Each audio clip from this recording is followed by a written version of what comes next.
Hoy deseo que fijemos nuestra atención en Mateo 7:7. Es una de las más extraordinarias promesas de la Biblia porque nos dice cómo lograr que nuestras oraciones sean contestadas. Llegará el tiempo, y a lo mejor ya está aquí, cuando lo más importante para usted y para mí sobre esta tierra será el que Dios conteste nuestras oraciones. Si usted no puede creer estas palabras de Jesús, tampoco tiene el derecho de creer que es salvo, porque la misma Biblia que promete salvación promete que nuestras oraciones serán contestadas. Y si usted no cree una promesa, ¿cómo puede creer otra? En Mateo 7:7 Jesús dijo: Pedid, y se os dará; buscad, y hallaréis; llamad, y se os abrirá. Ahora, note la explicación lógica que da Jesús desde el verso 8, porque todo aquel que pide recibe, y el que busca halla, y al que llama se le abrirá. ¿Qué hombre hay de vosotros que si su hijo le pide pan, le dará una piedra? ¿O si le pide un pescado, le dará una serpiente? Pues si vosotros, siendo malos, sabéis dar buenas dádivas a vuestros hijos, ¿cuánto más vuestro Padre que está en los cielos dará buenas cosas a los que le pidan? Cuando yo era solo un muchachito, el doctor Roy Ángel era un muy conocido pastor en Miami, en la Florida, y una de las cosas que él hacía en sus predicaciones era contar historias. Usaba en forma excelente ilustraciones en sus mensajes, y alguna vez contó de un joven pastorcito cuidando sus ovejas. Un día ese joven pastor vio en el suelo una flor de increíble belleza. Se arrodilló para mirar más de cerca esa flor y le fascinó tanto que con sumo cuidado la sacó con raíz y todo del suelo, y poniéndose de pie y teniendo la flor en la palma de sus manos, la contempló más de cerca. Cuando así lo hizo, una montaña cercana pareció que se abrió por la misma mitad. Unas enormes puertas se abrieron de par en par en la montaña, y los brillantes rayos del sol iluminaron toda clase de tesoros en esa montaña abierta. El pastorcito jamás había visto nada semejante, así que, dejando la flor en el suelo, fue hacia ese tesoro y comenzó a recoger en su manto rubíes, diamantes, esmeraldas, zafiros, perlas, oro y plata. Su manto estaba repleto de ese tesoro. Él no era más que un pobre pastor, pero ahora iba a ser un rico pastor. Y con ese fabuloso tesoro comenzó a bajar la montaña, cuando escuchó una voz que le decía: no te olvides de lo mejor. Y él, mirando a su alrededor, se preguntó: ¿qué puede haber algo mejor de lo que ya tengo? Y siguió su marcha, pero escuchó nuevamente la voz: no te olvides de lo mejor. Esta vez no hace ningún caso a la voz y, corriendo más que caminando, desciende de la montaña. De pronto, con gran estruendo, las enormes puertas que vio en la montaña se cerraron y la montaña desapareció completamente. Y el momento que la montaña desapareció, también desapareció el fabuloso tesoro que creía tener en su manto. Y volvió a escuchar la voz que le dijo: lo mejor era la flor, porque la flor era la llave para abrir la montaña, y tú dejaste esa flor allá en el suelo, en la montaña. Por supuesto, es solo una ilustración, un cuento, una fábula, una parábola. Usted llámela como quiera llamarla, pero escuche, lo mejor, la llave para abrir todos los tesoros del cielo es la oración. No se olvide de lo mejor. Jesús dijo: pedid y se os dará; buscad y hallaréis; llamad y se os abrirá. Jesús dice que si pedimos, si buscamos, si llamamos, se nos dará, hallaremos y se nos abrirá. Por lo tanto, no hay sustituto para la oración. Si usted pierde una pierna o un brazo, en la actualidad los puede reemplazar con una pierna o brazo artificial. Hoy por hoy hay sustitutos para la comunicación. Si el teléfono regular falla, hay teléfonos celulares, inalámbricos, emails, Facebook, Twitter, Internet y quién sabe qué otras cosas más nos depara el futuro. Pero la verdad es que no hay sustitutos para la comunicación. Y ya no es cosa de ciencia ficción que un día de estos los clones sustituirán a los seres humanos. Y sin embargo no hay sustituto para la oración. Ni la elocuencia, ni el intelecto, ni la energía, ni el entusiasmo, ni las buenas intenciones son reemplazo para la oración. Yo creo que el más grande recurso del mundo aún no utilizado es la oración.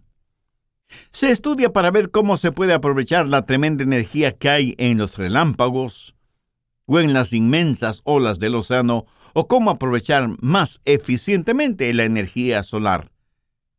Pero la más grande fuente de energía, aún totalmente desconocida por los seres humanos, es la oración ferviente. Y somos unos necios que estamos ignorando esa energía. ¿Por qué la pobreza de muchos cristianos? ¿Por qué la falta de poder en la vida de muchos creyentes? Una sola respuesta: vidas sin oración. Si algún fracaso tenemos en nuestra vida, es el fracaso en nuestra vida de oración. No tendríamos pecados en nuestras vidas que la oración ferviente no hubiera podido ayudar a evitarlos. No hay ninguna necesidad mayor en nuestra vida que desarrollar una vida de oración. Y alguien seguramente me preguntará: Pastor, ¿por qué Dios quiere que oremos? Usted mismo ya nos ha enseñado que el Padre conoce todas nuestras necesidades, aún antes de que nosotros las mencionemos. ¿Por qué pedirle a Dios que haga lo que Él ya ha determinado hacer? Mi amigo, esas son muy buenas preguntas. ¿Por qué?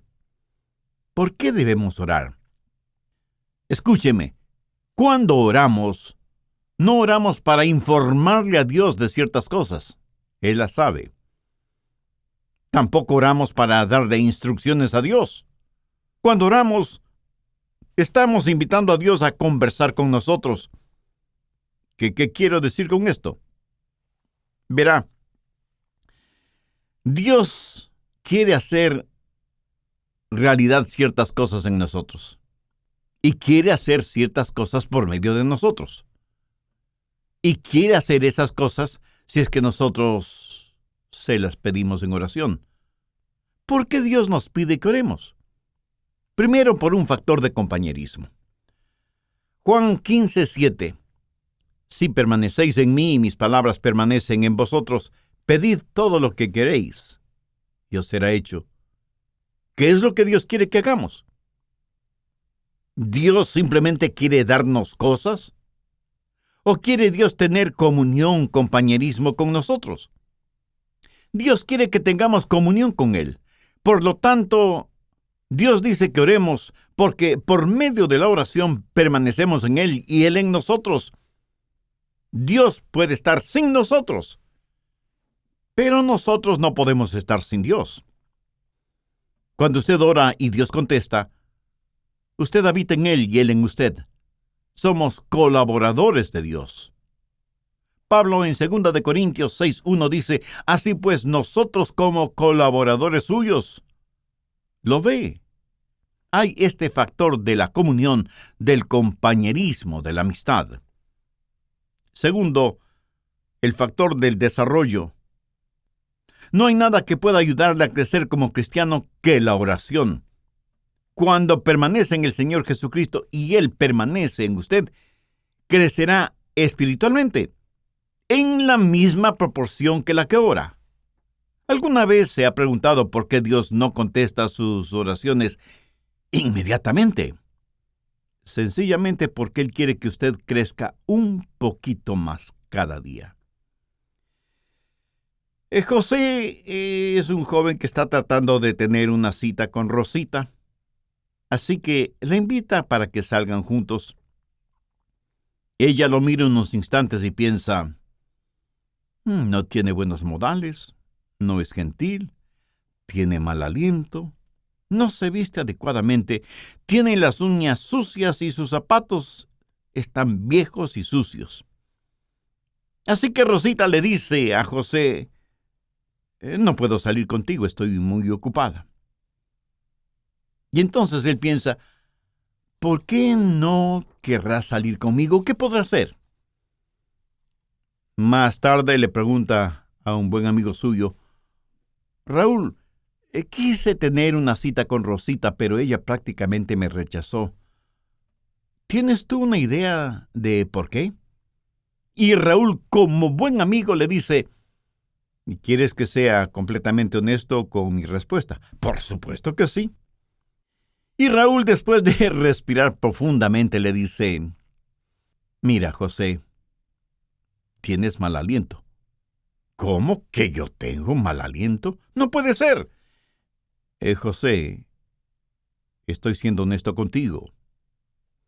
Y José va y compra un agradable enjuague bucal, usa una pasta dentífrica que refresca el aliento, y después de algunos días vuelve a invitar a Rosita, y Rosita vuelve a decirle que no. Otra vez va a consultar con Raúl, y Raúl le dice, pero mira la manera en que estás vestido. No tienes un espejo.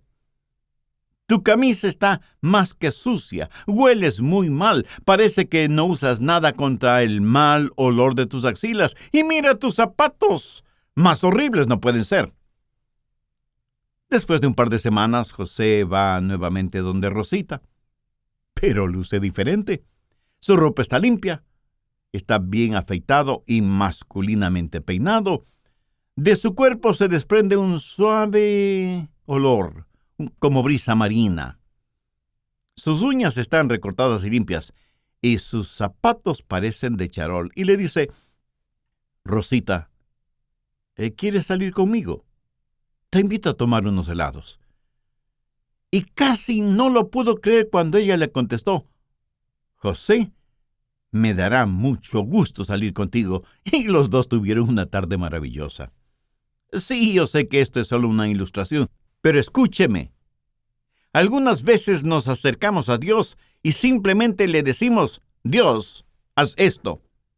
Pero hay algo que Dios quiere que nosotros hagamos primero, y es orar, porque la oración ayuda a desarrollar nuestras vidas.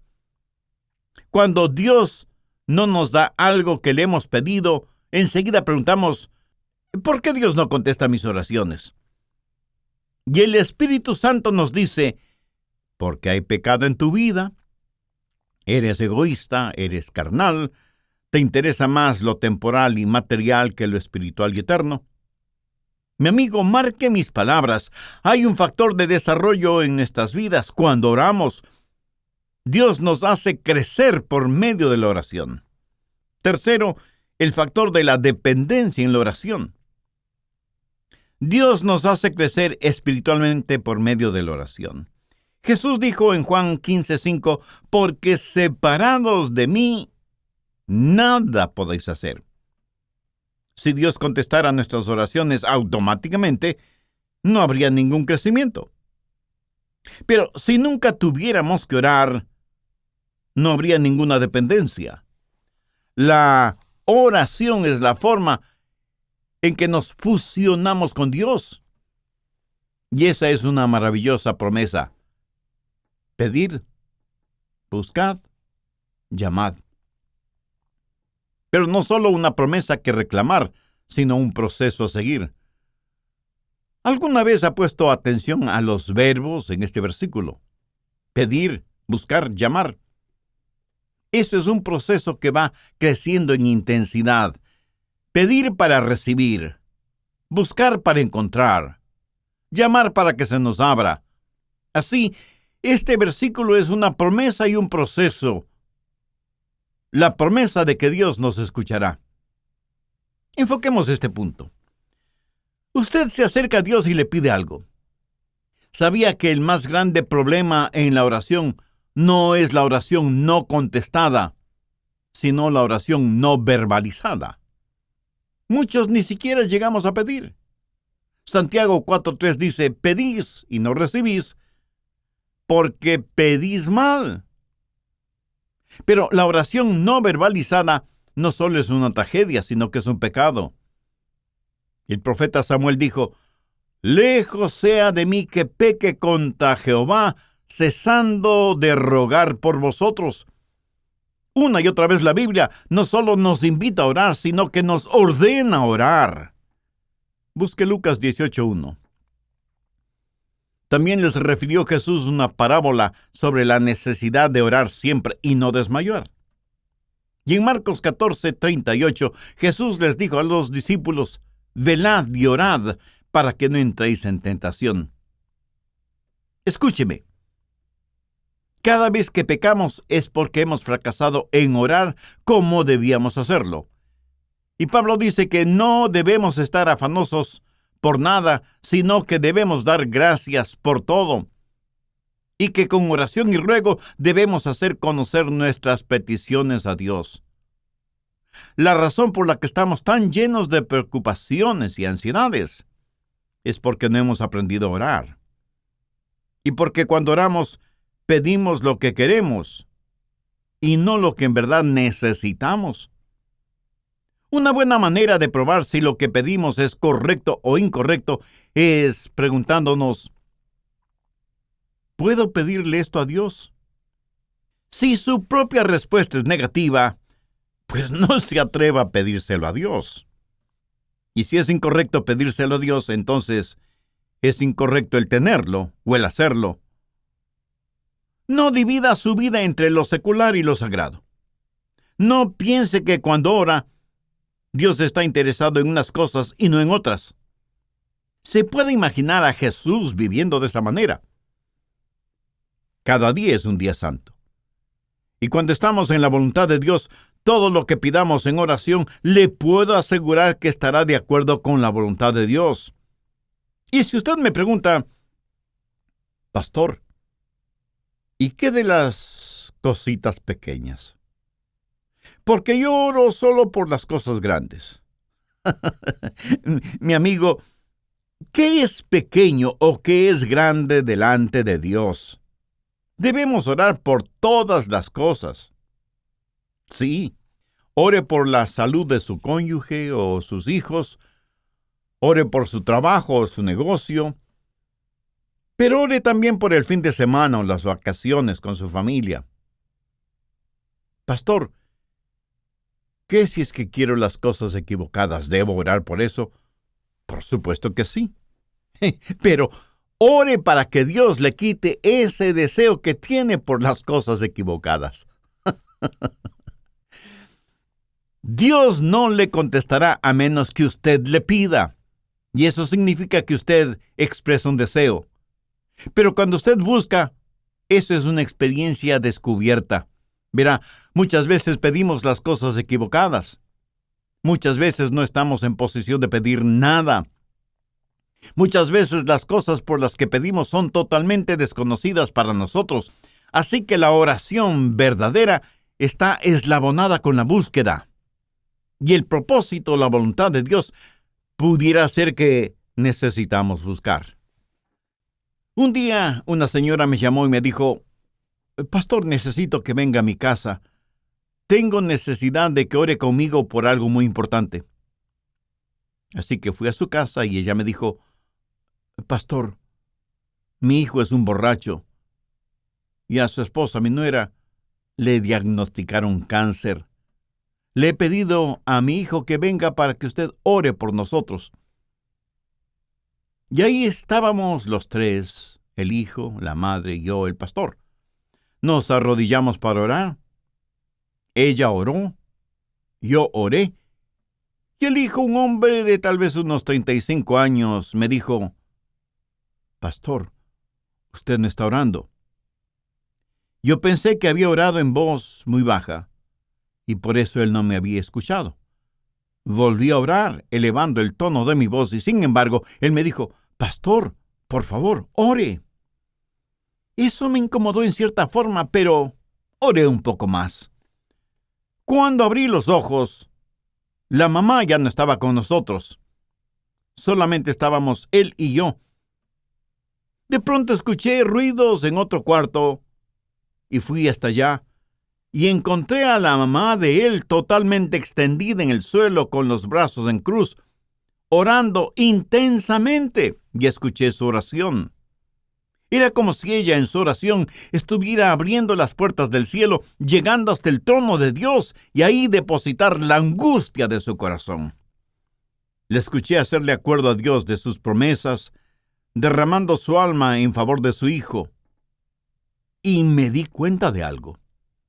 Ese hombre durante su niñez y su juventud seguramente vio muchas veces orar a su madre de esa manera, orando intensamente, y por eso él me dijo: «Pastor, usted no está orando». Ese día aprendí una importante lección acerca de la oración, lo que significa acercarse al trono de Dios en oración. Y eso, mi amigo, no solo es una oración que pide, sino una oración que busca. Pero no solo debemos pedir y buscar, sino que, como Jesús lo dijo, debemos llamar. Y con esa acción estamos expresando una determinación. El llamar significa que no nos detendremos hasta que obtengamos aquello que le pedimos a Dios, o hasta cuando Dios nos diga no. Veamos Lucas 11 por un momento, desde el verso 5. Les dijo también: ¿quién de vosotros que tenga un amigo va a él a medianoche y le dice: «Amigo, préstame 3 panes, porque un amigo mío ha venido a mí de viaje, y no tengo qué ponerle delante»? Y aquel respondiendo desde adentro le dice: «No me molestes. La puerta ya está cerrada, y mis niños están conmigo en cama. No puedo levantarme y dártelos. Os digo que aunque no se levante a dárselos por ser su amigo, sin embargo, por su importunidad se levantará y le dará todo lo que necesite». Esa es la parábola. Ahora mire los versos 9 y 10. «Y yo os digo, pedid, y se os dará. Buscad, y hallaréis. Llamad, y se os abrirá. Porque todo aquel que pide, recibe. Y el que busca, halla. Y al que llama, se le abrirá». Ahora usted tiene que entender algo sobre esos tiempos bíblicos. Era totalmente, absolutamente impensable que un amigo viniera a su casa y usted no le brindara hospedaje y alimentación. La hospitalidad es algo sumamente valiosa en el Medio Oriente. Así que un amigo llega a casa de su amigo después de un largo viaje y le dice: «Juan, ¿podrías darme albergue esta noche?». Y el anfitrión le dice: «Qué gusto de verte, mi amigo. Por supuesto que puedes quedarte aquí. Siempre eres bienvenido. Pasa, pasa. Mi esposa te preparará algo para comer». Pero la esposa, en voz baja, le dice: «Pero no tenemos nada que ofrecerle para comer». Y él asimismo en voz baja le dice: «No te preocupes, querida, salgo de inmediato a conseguir algo». Y va donde su buen vecino Pedro, aunque ya casi es la medianoche. Golpea varias veces la puerta de la casa de Pedro, hasta que finalmente una voz bastante malhumorada dice: «¿Quién es y qué quiere?». «Pedro, soy Juan. Necesito que me prestes unos pocos panes». «Por favor, no me molestes. ¿No sabes qué hora es?». «Pedro, necesito tu ayuda». «Te digo que no me molestes. Ya estoy en la cama con mis hijos». Hagamos un paréntesis. Las casas en esos tiempos eran diferentes a nuestras casas en la actualidad. Por lo general, la parte de abajo, la que para nosotros sería el primer piso, era en verdad un establo. Por la noche ahí ponían a todos los animales para que el calor del cuerpo de todos esos animales abrigara la casa. Una especie de calefacción animal natural. Las familias vivían encima de ese establo y el espacio no era demasiado grande, por lo que todos dormían en un solo cuarto. Y cuando alguien se despertaba y se levantaba, pues despertaba todo el mundo. Y las cerraduras en esos tiempos eran muy complicadas. No era cuestión sencillamente de utilizar la llave. Había que bajar del segundo piso, despertando a todos, cruzar entre los animales, hacer un tremendo ruido quitando las seguridades de la cerradura. Así que para cualquiera no era fácil simplemente bajar y abrir la puerta. Pero Juan insistió e insistió hasta que Pedro, para que no le moleste más, le dio los panes que necesitaba. Lo hizo no necesariamente porque Juan era su buen amigo, sino porque Juan fue insistente. No aceptó un no como respuesta.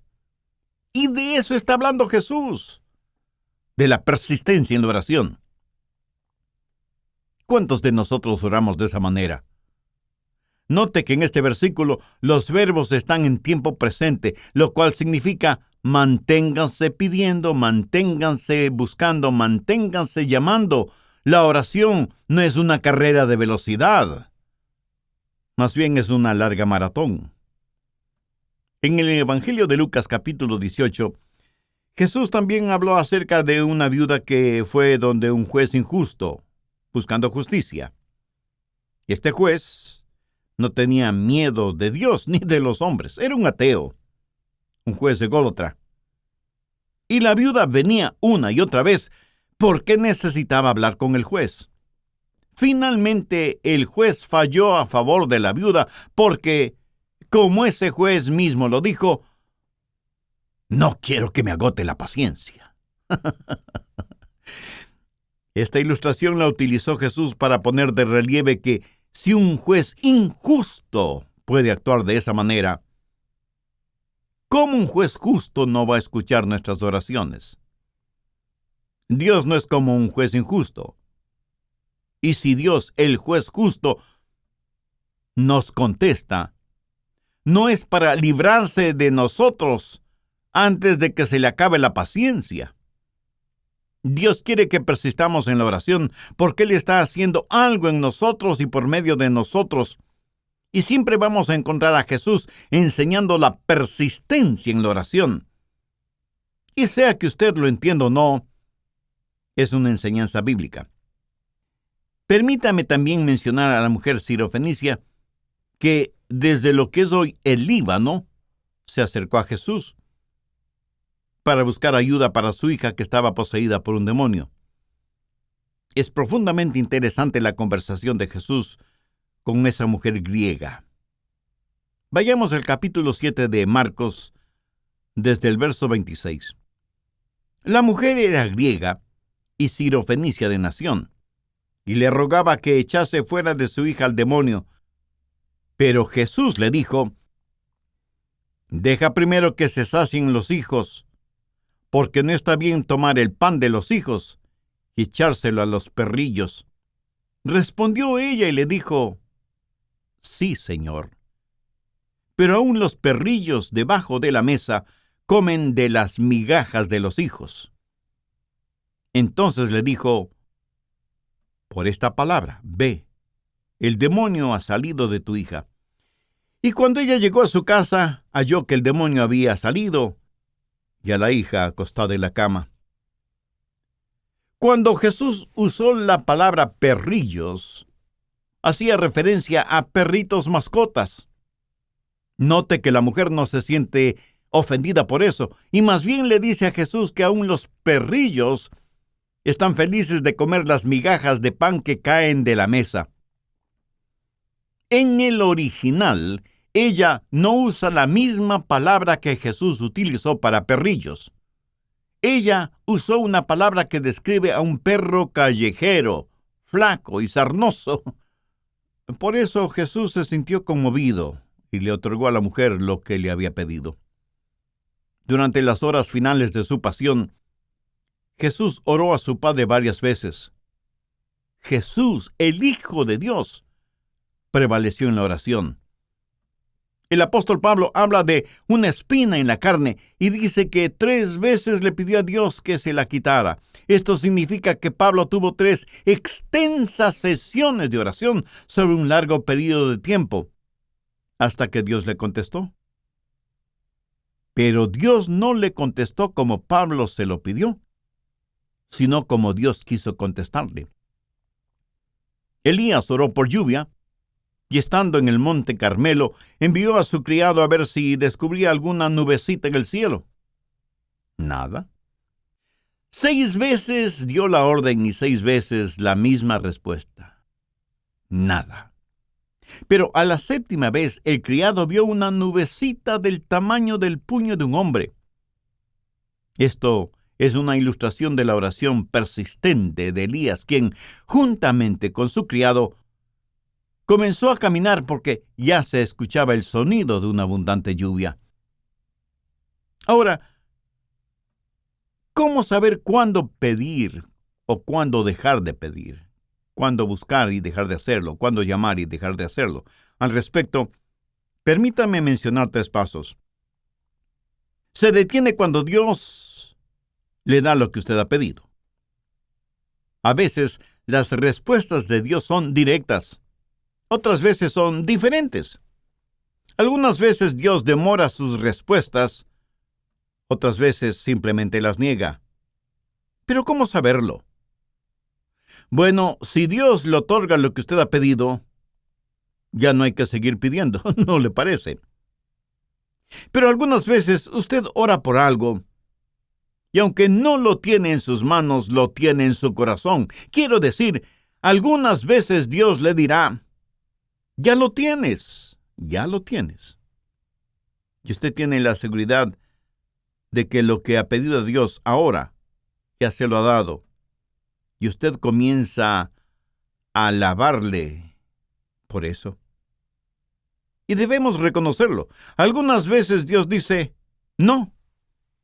Entonces usted simplemente deja de pedir.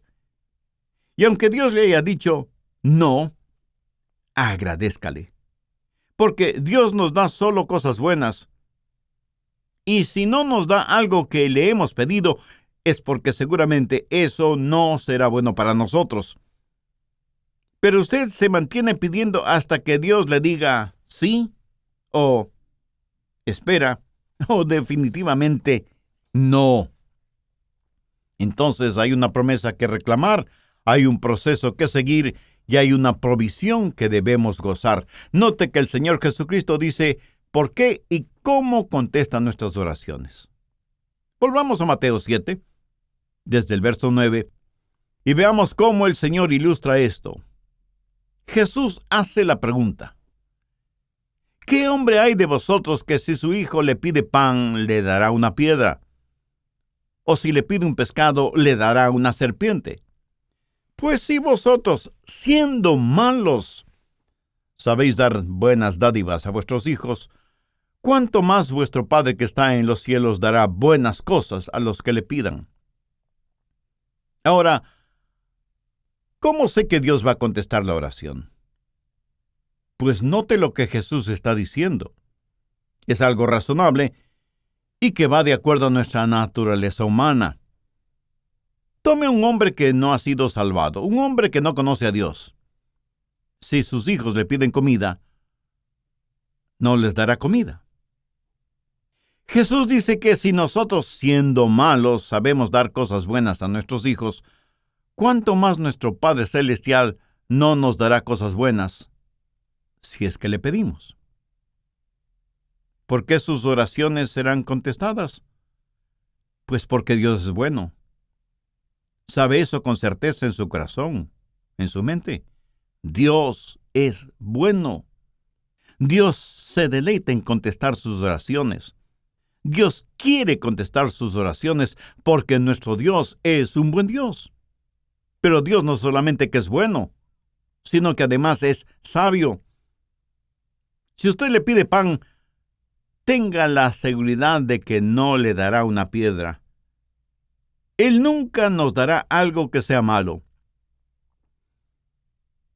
En la Palestina abundan miles y miles de pequeñas rocas que por su color y su textura parecen pequeños panes. Si usted le pide a Dios pan, Él le dará pan, no una roca que parezca pan. Ahora escúcheme. Si usted le pide una roca, Él no le dará una roca. Él no le dará ninguna cosa mala, aunque usted se lo pida. ¿Por qué? Porque Dios es bueno, sabio y capaz.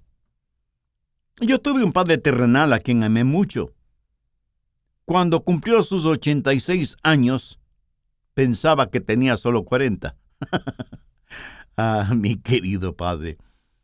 Él tenía sus limitaciones como todos los seres humanos las tenemos. En cambio, mi Padre Celestial no tiene limitaciones. En Él tengo la simpatía de un padre y la soberanía de un rey. Él es un padre que me escucha y un rey que me contesta. ¿Por qué Dios escucha mis oraciones? Porque Él es un Dios bueno, sabio y soberano. ¡Qué poderoso Dios al que servimos! Nosotros somos unos necios si es que no aprendemos a orar. Jesús dijo que si pedimos se nos dará, si buscamos lo encontraremos, y si llamamos nos será abierto. La cosa más sabia que podemos hacer es aprender a orar. Es Dios su Padre Celestial. Aquí Jesús no está hablando a la gente perdida, está hablando a los salvados. Si el Señor Jesucristo aún no es su Salvador, significa que usted necesita ser salvo, y puede serlo ahora mismo, si ese es el deseo de su alma.